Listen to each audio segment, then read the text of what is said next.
그 다음에 7번째. 이것만 계속하니까 저도 힘드네요. 근데 이거는 10가지로 우리가 또 가야 돼요. 기억하세요, 선생님들 나중에. 저의 보람은 뭐겠습니까? 선생님들 이걸 기억하시는 게 저의 보람입니다. 자, 이 화풍정 때거든요. 수풍정이 아니라 화풍정, 소정자.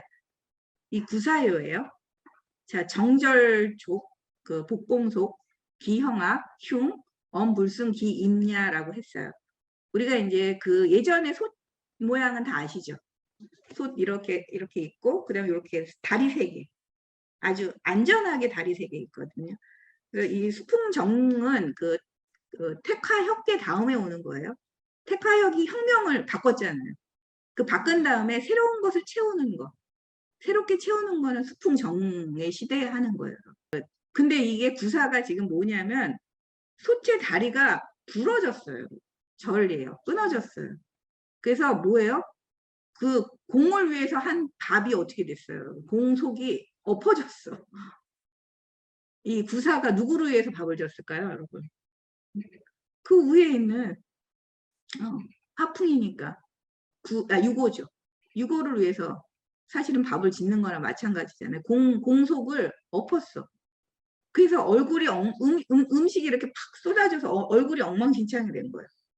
얼굴이 젖었다. 뭐 이렇게 얘기하거든요. 그게 너무 흉하다라고 했는데 이거는 언이에요. 모아를 말하는 것이다라고 했어요. 그 임무를 수행할 수 없는 것을 말하는 것이다. 이건 구사의 능력이 안 돼서 어떻게 해요? 밥을 제대로 못 짓고 솥에 다리까지 부러뜨리는 그런 경지까지 가는 거예요. 구사가 되게 높은 자리예요, 여러분. 사회적인 역할, 뭐 우리가 연륜 이런 거로 하면 굉장히 높은 자리거든요. 바로 왕 다음 자리잖아요. 그 정도면 뭔가를 잘할 것 같은데 얘가 초육을 잘못 써가지고 사실은 이러는 거예요. 그러니까 인재를 제대로 써야 되는데 인재를 제대로 못 썼어. 자기 능력, 그것도 이 구사의 능력인데 그러지 못해서 속출 없는 이런 방식으로 이제 가는 거죠. 그리고 이거는 무슨 말이냐면 자기가 능력이 안 되는데 뭐예요? 높은 자리에 가려고 하고 뭔가 큰 일을 도모하고 이렇다는 거예요. 이 구사. 그래서 거기에 이 구사가 어떤 상태에 있는가를 보여주는 거예요. 공자가 이제 말을 하는 여기서는 덕박이 위존이에요, 여러분. 덕이 없는데 너무 자리가 높아요. 뭐 지금은 다 이렇죠. 덕은 얇은데 우리가 자리는 되게 높은 경우 많죠. 지혜가 없는데 막 계획은 너무 빵빵해. 도모하는 것은 너무 커, 여러분. 그리고 힘이 없어, 여러분. 힘은 되게 적은데 맡은 바 임무예요. 그건 너무 무거워요. 그러면 어떻게 돼요? 거의 선이라고 하는 게 거의거든요. 가까울 선, 뭐 거의 모모에 가깝다, 여러분. 미치지 않을 수가 없다는 거예요. 거의 미치지 않을 수가 없어. 그러니까 불행을 겪을 수밖에 없어라고 얘기를 하고 있거든요. 근데 지금 우리가 예전에는 이걸 제가 한서 이런 책을 읽어보면 이걸 되게 경계했어요. 그러니까 자기가 태어나기를 뭐 왕자로 태어나고 이러잖아요. 그래서 왕자로 태어나서 뭔가 이제 맡은 바 임무가 막중한데 걔네들이 돈을 그렇게 많이 부를 누리고 사실은 하는데 덕이 없을 때 너무 실수를 많이 하는 거예요. 그러니까 자리는 막강하지만 덕을 갖추지 않으면 이게 불행을 겪을 수밖에 없는 거예요. 그래서 솥단지를 엎을 수밖에 없어요. 한나라 때 저기 누구지? 내가 지금 왕이 선제 이전에 잠시 선제가 왕이 되기 전에요. 다른 태자를 세워가지고 왕을 세운 경우가 있어요. 제가 이름을 이제 잊어버렸는데 그 왕자를 뭔가 순서상 걔가 올라갔어요. 무제의 아들이든가 이렇게 손자들이 없어가지고 지금 이쪽으로 이제 갔는데 얘가 딱 들어서가지고 왕이 죽었잖아요. 그럼 이제 왕이 죽으면 우리가 장례식 절차가 굉장히 엄숙하잖아요. 그렇죠? 엄숙해야 되는데 이 얘는 왕으로 세웠는데 어떻게 했냐면 그냥 막 음악을 막 즐기고 막 여자를 막 만나고 막 이런 걸 하는 거예요. 이게 덕이 박한 거예요. 자리가 지금 왕의 자리죠. 그렇죠?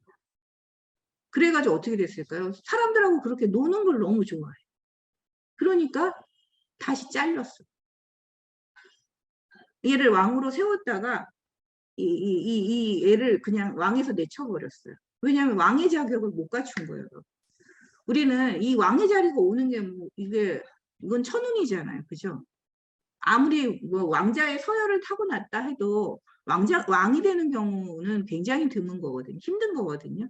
근데 얘는 그게 왔어요. 자기한테 기회가. 그럼 기회가 오면 사람 좀 그런 때에 맞춰서 사람이 엄숙해질 거 아니에요? 근데 이게 타고나기를 그렇게 못하고 나면 이 덕이 박해서 그런지 그 자리를 못 지켜요. 그 존귀한 자리를 지킬 수가 없어서 결국은 쫓겨나버려요. 이걸 말하는 거예요. 이런 경우도 많잖아요. 그렇죠? 물론 내가 그런 자리가 싫어서 자유롭고 싶어서 떨쳐나오는 거 이런 거는 아무 상관이 없어요. 그런데 뭔가 막중한 자리를 욕심내면서 내가 자격을 못 갖췄을 때 그걸 오래 유지할 수 있는가? 보존할 수 있을까? 안 된다는 거. 그 얘기하고 있는데 또 뭐 자꾸 생각이 여러 가지가 납니다. 아니 다른 건 다 좋은데 왜 이렇게 술을 드시는 거예요? 아니 저는 그게 좀 화가 나요. 아니 뭐 일하시면 되잖아요. 근데 왜 술을 그렇게 늦게까지 마시면서 경호원들을 왜 고생시키고. 아니 지금 대통령 자리가 할 일이 얼마나 많은데 그럴 땐 좀 자중해 주셔야 되는 거 아닌가요? 그런 일이 좀 화가 나네요. 묻혀 갈게요. 지금 이게 내지에게 625거든요. 내지에 그 625인데 얘가 열광한다. 예요. 그러니까 기뻐한다, 열광한다. 그러니까 이 열광의 이 마음은 뭔가 약간의 좀 여러분 그 어떤 환희심 같은 거예요.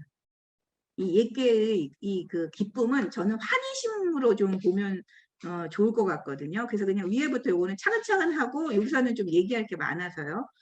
자, 직이 그 기신호, 자 분자 상교 불첨, 하교 부도, 기지기호라고 했어요. 공자가 말하기를 우리가 요게 기미예요, 여러분. 조짐, 징후. 그러니까 이거는 그 없는 데서 지금 그 어떤 있음의 세계로 가는데 약간 조짐으로 확실하게 뭔가를 보여주는 건 아니에요. 근데 어떤 그 약간의 뭔가 낌새 같은 거죠. 낌새로 이렇게 알아차리는 이런 거거든요. 그래서 그 낌새를 알다니 참으로 신묘하구나. 기미를 알면 참으로 신묘하다. 자, 군자는 위로 사귈 때는 아첨하지 않아야 돼요. 자, 아래와 사귈 때는 어때요? 모독을 하면 안 돼요, 여러분. 부독이에요, 부독. 업신여겨서는 안 됩니다. 근데 우리가 또 이게 안 되죠. 위와 사귈 때는 또 되게 아첨하다가 아래한테는 또 되게 막 잘난 척하고 근데 기질적으로 이런 게 있어요, 여러분. 기질적으로. 그래서 윗사람하고는 너무너무 잘 지내는 사람들 있잖아요. 네. 너무 성실하고 일 잘하고 막 해서 막 칭찬받는데 나중에 뒤로 들어오는 거 보면 동료나 아래 사람 할 때는 너무너무 그렇게 권위적이고 막 하대하고 막 이런 얘기 들어오는 거 아시잖아요. 근데 기질이 좀 그런 게 있는 것 같아요. 기질적으로. 그래서 그걸 좀 봐야 돼요. 그 기미를 알아서인가? 자, 군자의 사귐은 위로는 아첨하지 않고 아래로 사귈 때는 업신여기지 않는다. 그 기미를 알아서인가라고 얘기를 했거든요.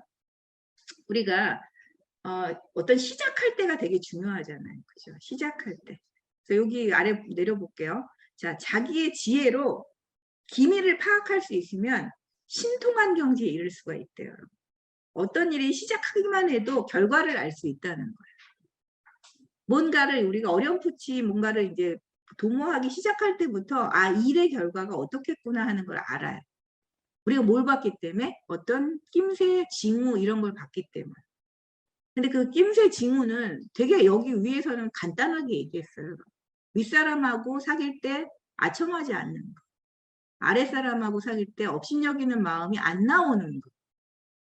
이건 드러나지 않는데 내 마음 안에서 뭔가 이렇게 형성되는 게 있잖아요. 징후처럼 이렇게 나한테는 이 언저리들이 막 여러분들이 파악이 될걸요. 이거 안 하면 사실은 기미를 파악하는 거예요. 그러니까 공자님이 우리가 또 기미 파악하면 막 무슨 안 보이는 거 보이는 것처럼 해가지고 또 신비 쪽으로 갈까봐 딱 간단하게 얘기해 주셨어요.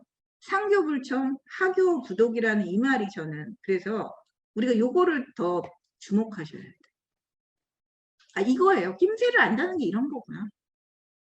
그래서 머리로 빛이 나와 과거와 미래를 아는 것이 아니다. 이게 남의 그런 말이에요, 여러분. 진정한 신통력은 지혜에서 오는 것이다. 그래서 군자의 사귐은 물처럼 담담하다. 자, 봄이 와서 꽃이 피었는데 거기에다 꽃을 더 못해서 금상첨화하는 일을 하지 말래요. 지금 충분히 아름다워요, 꽃으로. 근데 거기다 뭘 또 뭐 조화 같은 거 꽂아놓으면 어떻게 돼요, 여러분? 정말 숭하죠. 그러니까 적어도 이런 거 안 하는 게 조짐이에요. 우리가 금상첨화할 필요가 없는 이걸 아는 거. 사귐에 뭔가를 더 보태지 않는 거. 이런 것이 조짐이구나.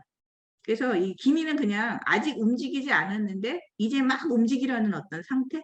이게 바로 기미다. 아직 뭘 하진 않았지만 거기서 뭐가 이렇게 뽀글뽀글 일어나는 상황 이런 걸 우리가 기미라고 그냥 정의 내린다면 그렇게 얘기할 수 있다는 거죠. 그래서 기자는 동지미래요. 길지 선견자야. 선현자야.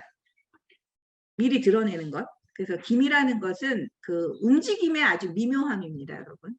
미묘한 움직임이다 이렇게 하셔도 되고요. 움직임의 아주 미묘함이다. 그래서 길한지 흉한지를 미리 드러내는 것이다. 선현자야. 미리 드러내는 것이다.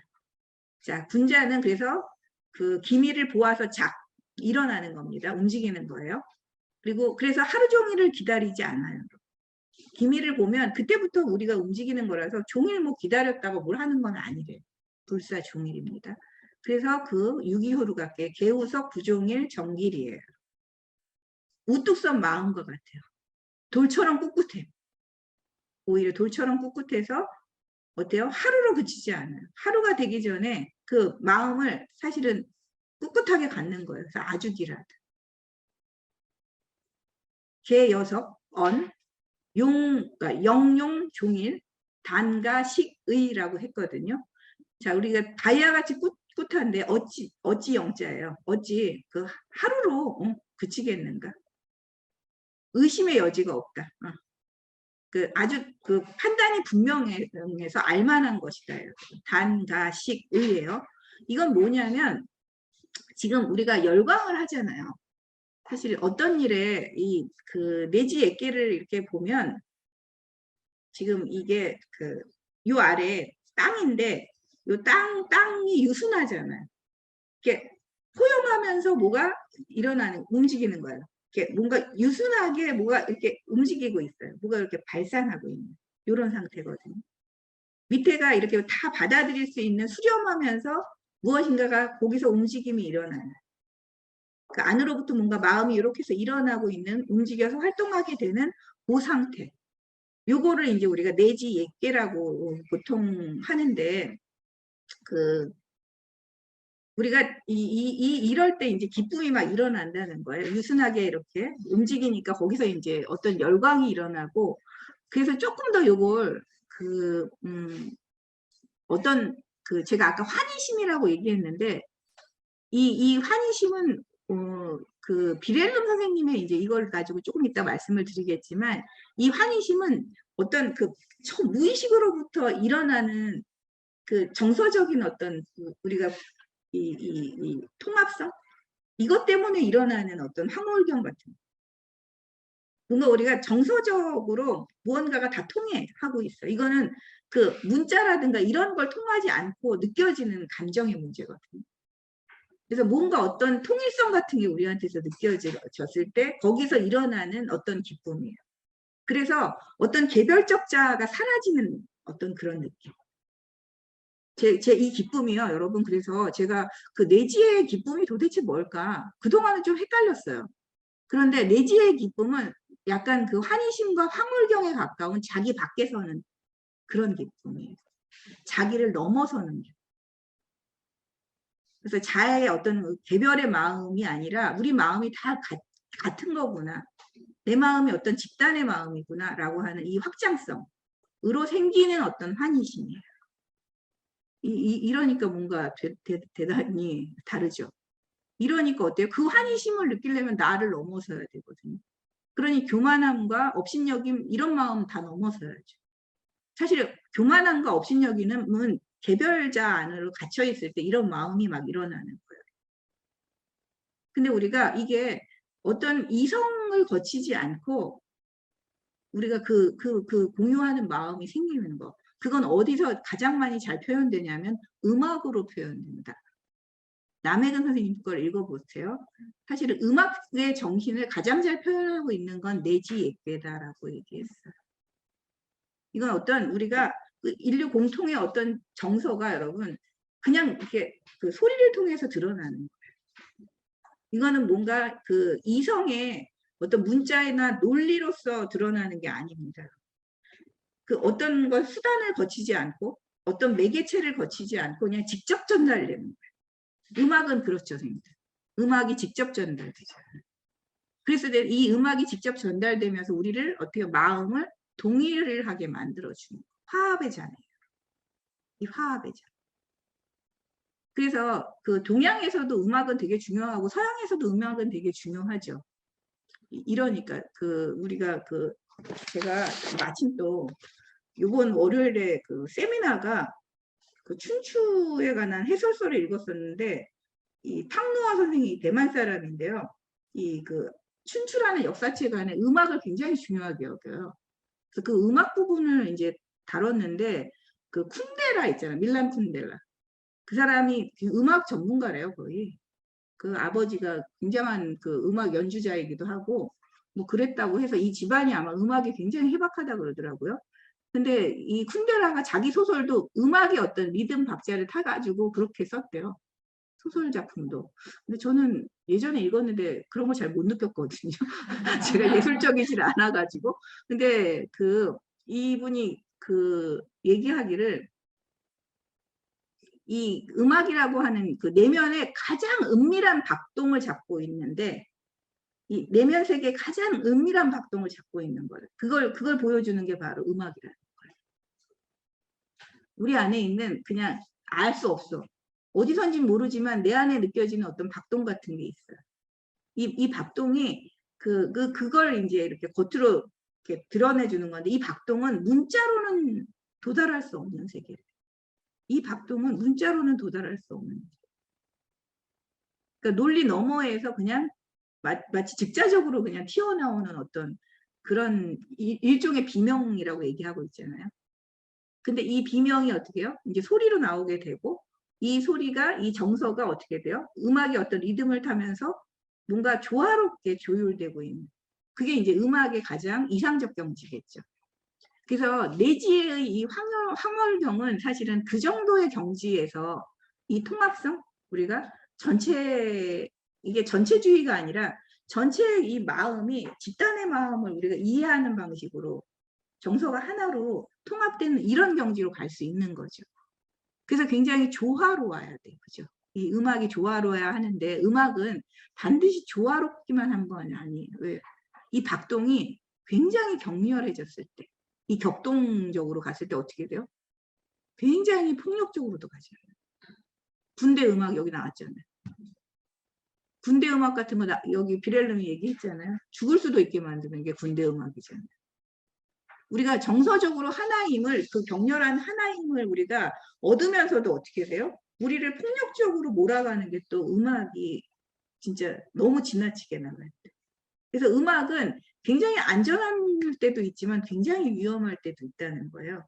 그래서 그 음악 정신의 그 격렬함, 여러분, 그 격렬함, 그 안전함, 조화로움, 요거 사이에서 길찾기를 한 것이 바로 내지예끼예요. 우리가 황홀경의 상태에 이르는데 그 환희심의 상태에 이르는데 어디까지 우리가 환희심의 상태에 이르러야 하는가? 음악이라고 하는 것이 어떤 조화를 우리가 찾아야 하는가? 이거를 보여주는 게 바로 예괴라는 거예요. 그랬을 때 이 황홀경이 너무 지나칠 때 여러분 우리가 사실 폭력으로 갈 수 있어요. 있잖아요. 말씀드렸듯이. 이 감정의 격동으로 가서 굉장히 방탕하게도 가지만 또 폭력적으로 가기도 하거든요. 그래서 그걸 눌러야 돼요. 거기까지는 가지 않아요. 우리가 자아를 뛰어넘어서 우주하고 우리가 소통할 수 있는 우주의 정서를 내 걸로 만들 수 있는 그것이 음악 정신인데, 이제 그것이 딱 우리한테 그 정도까지 오려면 어떻게 해야 되느냐라고 할 때 이 6.25예요. 개우석이에요. 돌과 같이 꿋꿋해. 그래서 하루가 안 돼서 우리가 그 황홀경을 넘치는 그 환희심까지 가는 걸 딱 돌아오는, 그걸 6.2가 할 수 있어요. 그래서 이걸 모든 그 음악뿐만 아니라 이제 처세, 우리가 맺고 있는 어떤 관계, 우리도 관계에서도 굉장히 기쁨을 많이 느끼죠. 그죠? 막 희열 같은 거 느끼잖아요. 그 희열 어떻게 느끼세요, 형들? 그 관계의 희열을 어느 때 느끼세요? 뭔가 우리가 공부를 하면서 막 마음이 막 다 통할 때 있잖아요. 아, 내가 느낀 걸 저 사람이 느끼고, 뭔가 내가 느꼈던 걸 너무 더 잘 표현해주고, 그거보다 더 다른 어떤 내가 미처 생각했던 못했던 지점까지 탁 끌어와서 우리가 세미나에서 막 오고 가면 어때요, 여러분? 뭔가 희열이 막 느껴지지 않아요? 제가 경험이 미쳐나요. 세미나의 희열밖에는 말씀을 드릴 수가 없어요. 아니, 뭐 술자리의 희열도 있잖아요. 그죠? 제가 그냥 좀 일반적으로 그 술자리도 굉장히 얘기가 잘 통하잖아요. 딱 뭐 한두 잔 마시고 뭔가 마음이 딱 이렇게 통해서 딱 그것이 활기가 될 때가 있어요. 생기가. 그 생기까지 가면 어때요? 딱 기분 좋은 희열이 느껴지는 거잖아요. 뭔가 우리가 잘 어울렸다라는 이 감정이 느껴지죠. 여러분, 그죠? 이건 뭐 말로 설명할 수 없는 거예요. 말 이전의 어떤 진짜 정서의 문제거든요. 그 말 이전의 어떤 정서의 문제를 얘기하는 것이 내 지혜예요. 그게 또 음악이기도 해요. 근데 이제 이게 우리가 고삐를 잡기가 너무 힘들다. 음악이 정도를 늘 넘칠 수 있고 감정이 또 늘 넘칠 수 있잖아요. 그래서 술자리가 우리가 경계하는 게 바로 그런 거예요. 정서의 이 고삐가 확 놓쳐질 때. 그럴 때 이제 확 가버리잖아요. 그죠? 그래서 어떻게 돼요? 너무 지나치면 막 친하게 으쌰으쌰 하다 싸우죠. 여러분, 저는 목격을 많이 했는데. 그리고 뭔가 뒤틀리잖아요. 감정이 뒤틀리는 상태로 기쁘다가 뒤틀려버려요. 아니면 너무 기뻐서 너무 방탕하게. 그죠? 이렇게 갈 수 있거든요. 그래서 그걸 잡는 게 참 어렵고, 그 다음에 음악은 이게 순간 정서가 고조됐다가 좋은 정서로 이렇게 드러났다가 이게 쑥 가라앉아 버린다.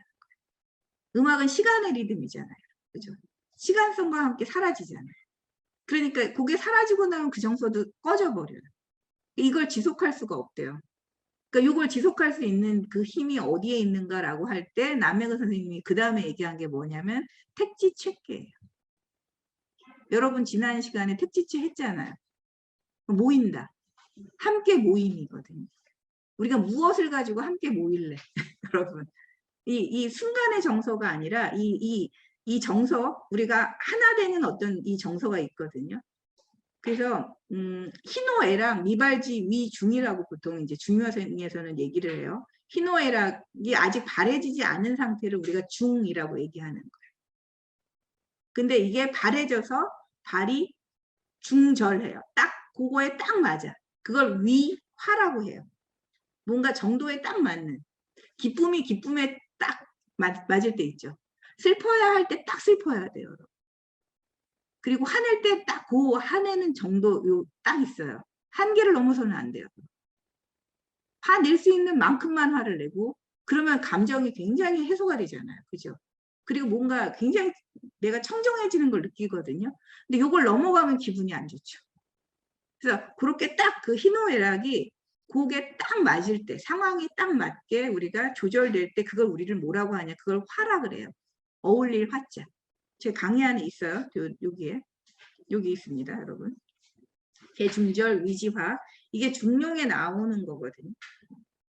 그러니까 그 비렐레 선생님이 사실은 그 앞에서 얘기한 이게 그 우리가 인간의 본성이 알아볼 수 있는 그 중심에 아직 발현되지 않은 어떤 정서들이 있다는 거예요. 근데 이 정서는 딱 그냥 중상태예요. 움직이지 않는 상태이기 때문에. 근데 이게 이 잠재력이 현실하고 마주치게 되면 감정이 드러나게 돼. 구체화되거든요. 그 구체화될 때 우리가 딱 맞게 하면 그건 화해. 이러면 너무 좋고, 사실 음악은 요 화를 추구하는 거예요. 이 감정의 화 상태. 근데 우리가 요 상태만은 추구할 수 없다. 그리고 이게 이제 정서에 휘말리기도 하죠. 그리고 요게 순간이다. 사라진다. 그래서 이제 이 내부의 이 의식을 계속해서 우리가 조화롭게 가져갈 수 있게 하는 그거는 마음을 모으는 일이잖아요. 택지체.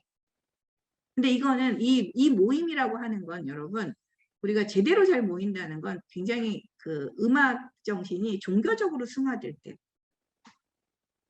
우리 마음이 굉장히 여러분 감정에 치우치거나 격렬한 어떤 그 격동 상태로 가지 않고 야만 상태로 가지 않는 그러면서 굉장히 성스럽게 여러분 우리가 굉장히 고결한 상태까지 우리의 정서를 끌어올릴 수 있는 방법은 종교적인 모임.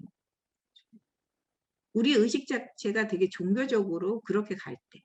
그래서 이 택지칠자를 걔를 이 신화적인 어떤 것으로 보셨어요. 그러니까 음악을 우리가 부호로 체계화하면 그 신화가 된다. 이 모임은 사실은 이 모임을 할 수 있게 하는 건 신화라는 거예요. 우리 사람의 마음을 모으는 거, 재물을 모으는 거는 뭐예요? 사실은 신화적인 거예요. 이 신화적인 건 근데 신비한 게 아니라 현실에서 실천하는 거, 실현할 수 있는 거거든요. 그 안에 우리 공동의 마음이 사실은 신화 안에는 담겨 있잖아요. 그러니까 인류의 역사가 시작된 그 이래로 그 아주 기원 저 너머에까지 마음이 다 담겨 있는 게 신화 아니에요, 여러분. 우리는 공통의 집단 원형 무의식이 신화 안에 흐르고 있거든요. 신화 안에는 그렇잖아요. 뭔가 그래서 여러분들이 신화가 이상한 것 같은데 매력이 있잖아요. 뭔가 나하고 뭔가가 가닿아 있는 것 같은 느낌이 들 때가 있거든요. 그 집단 원형의 어떤 무의식 같은 것을 살려내는 게 사실은 택지체계 시대의 할 일이에요. 이 모은다는 거 그걸 모으는 거예요. 이게 그 비렐름 선생님의 해석입니다. 여러분이 지난번에 이제 우리가 택지체 하면서 사람이 모여들어. 어떻게 해야 모이나요? 그 대인, 영웅이 있어야 모이죠. 그죠? 모여드는데 좋은 마음으로 모여들 수도 있지만 나쁜 마음으로도 모여들어. 그리고 재물도 모여드는 게 최예요. 재물이 모이는 것도 최입니다. 재물을 모으고 사람을 모으는 이 행위를 할 때 우리가 그 공동의 마음을 가지고 모이게 하는 거. 이게 그 최의 그 신화성이라고 이제 저는 그 비렐름 선생님이 얘기하고 있는 것 같아요. 근데 이거는 되게 그래서 영속적인 거예요. 한순간에 끝나지 않은. 인류가 시작된 일에 아마 이 그 호모사피엔스가 지구상에서 사라지는 그 순간까지 신화가 이어질 거예요. 그 무의식의 마음을 담고 있는. 이건 문자 너머의 것이에요. 우리가 느껴온 공통의 감정, 정서. 이거거든요. 그래서 그런 것들이 일어나야 사실은 마음이 사람이 모이는 거다. 그래서 최는 어떤 것인가 라고 하는 걸 조금 생각해 보세요. 우리가 모인다는 게 그냥 뭐 회식의 모임도 모임이지만 그것도 최는 맞아요, 님들. 근데 이제 그거 너머에서 그 비렐름 선생님은 조금 제가 생각할 때는 그 모든 것의 어떤 그 궁극에 가닿으려고 하는 그 주역 강의에서 그걸 보여주잖아요. 그래서 음악 정신의 진짜 궁극적 지점이 뭐냐라고 하는 얘기를 한다면 이 궁극적 지점이 영속되려면 그 다음에는 어디로 가야 돼? 라고 할 때 이성으로 말해지지 않는 어떤 세계, 그게 신화의 세계. 그것이 최다. 최의 시대다. 라고 얘기하고 있어요. 그래서 아마 그 정도면 제가 생각하기엔 될 것 같아요. 그래서 왜 희생을 바치라고 얘기하잖아요. 그래서 브레런 선생님은 심하게는 그 신의 아들 혹은 신 아니면 그 대인 이런 자들이 자기의 정신의 피를 흘려서 다른 사람을 구원하는 그렇게 사람들을 모으게 하는. 그래서 사실은 거기 뒤에 보면 큰 희생을 쓰는 것이 이롭다 이렇게 나오잖아요. 그죠? 대생, 용대생 나오거든요. 그런 말이 그냥 괜히 나오는 건 아니에요. 되게 종교적 의식이기도 해요. 이 모임이. 그 종교적 의식 속에 그 우리 마음이 어떻게 모일 것이냐 하는 이걸 거기서 담고 있다고 생각하면 이걸 좀 다르게 읽어볼 수 있을 것 같아요. 그래서 이거는 이제 너와 나의 어떤 마음을 이제 우리가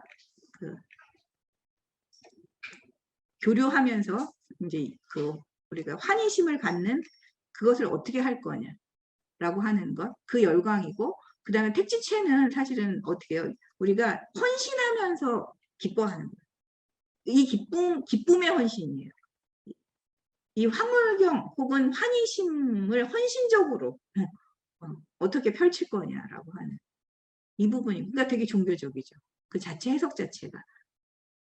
택이잖아요. 위에는 기쁨이고 아래는 그 유순하고 헌신적인 그 땅이거든요. 지.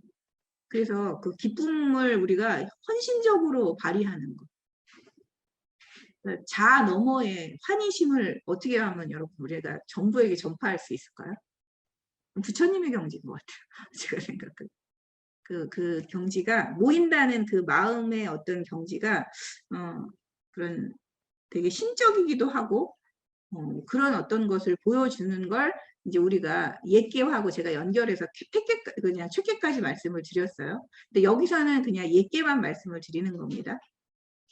그래서 옛계는 이런 것이다 하고 그 아래 볼게요.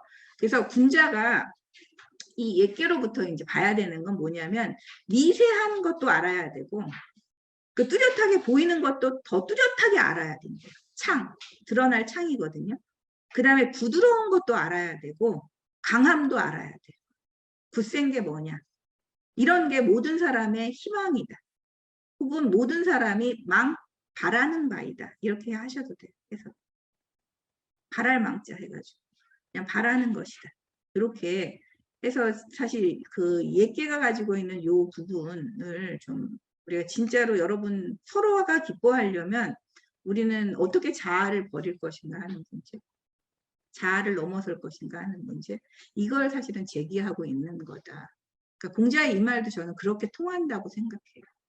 그래서 시작을 이렇게 그런 마음으로 우리가 시작하느냐, 자아를 넘어서고자 하는 그런 마음으로 사귐을 시작하고 관계를 맺느냐, 이게 굉장히 중요하다는 거죠. 예의 기쁨이 올래냐. 이 부분이 좀 그 아래는 제가 잊어버리지 않으려고 정리를 했어요. 님들 다시 읽어보세요. 제가 다 얘기했습니다. 자, 그 다음에 왜 이렇게 많지? 빨리 가야 되겠네. 자, 9번 갈게요. 자, 이건 뭐 지뢰복개 초구예요, 여러분. 불원복, 무지회, 원길. 지뢰복개 우리 했죠? 자, 얼마 벗어나지 않아서 다시 바른 길로 되돌아옵니다. 멀리까지 가지 않아서 되돌아오는 거예요. 그러면 어때요? 뉘우침이 없고 크게 길하다. 자, 이 말을 할 때 공자는 안현을 생각했어요. 공자가 가장 총애했던 제자, 안회. 안시지자, 안시 집안의 아들. 안현은 거의 뭐예요? 그런 최고의 경지에 이르렀다. 그 거의 태자, 거의 서자. 기자는 가까울 기자. 거의 그런 경지에 이르렀다. 자, 유불선, 옳지 않았던 혹은 선하지 않았던 것을 몰랐던 적이 없대요. 여러분. 자기가 선하지 않은 행위를 하면 그걸 알았지. 미상부지, 일찍이 몰랐던 적이 없어. 그 아는 게 되게 중요해요. 그래서 저는 이 지가 참 중요하다는 생각이 들어요. 그러니까 불선을 우리가 다 저지르잖아요. 그죠? 태어나서. 근데 그게 불선하다는 걸 아는 거, 알아차리는 게 되게 중요하고, 자, 그 다음에 지지예요. 그것을 알았다면 어떻게 해야 돼요? 이걸 일찍이 다시 그렇게 한 적이 없다. 그런 행동을 한 적이 없다. 이게 안시가 공자님의 사랑을 받은 이유예요. 잘못을 안 해서 사랑을 받은 게 아니에요. 잘못하지만 그게 잘못임을 알고, 그리고 안다면 그걸 다시는 똑같은 행위를 하지 않아서 공자님이 너무너무 사랑했던 제자입니다. 우리가 여기서 공동체에서 보면 잘못 안 할 수는 없어요. 서로 다르기 때문에 엄청나게 실수도 많이 해요. 근데 실수한 걸 그냥 인정하는 게 되게 중요한 거예요. 잘못했음을 우리가 아는 게 중요한 거예요. 근데 그걸 인정하지 않으면 그때부터 되게 힘들어져요. 그리고 서로, 그리고 모른 채로 계속 쌓아가요. 그 행위를 똑같이 계속 하게 되거든요. 그러면 이제 서로가 힘들는 거죠. 근데 이것만 하면 성인입니다. 근데 똑같은 잘못을 2번 하지 않는다. 안다. 이게 참, 그래서 자신을 아는 게 이래서 되게 중요한 것 같아요. 근데 니체가 자기는 자기로부터 늘 먼저라면서요. 가장 먼저라면서요. 언제 우리가 인간이 될지 모르겠습니다.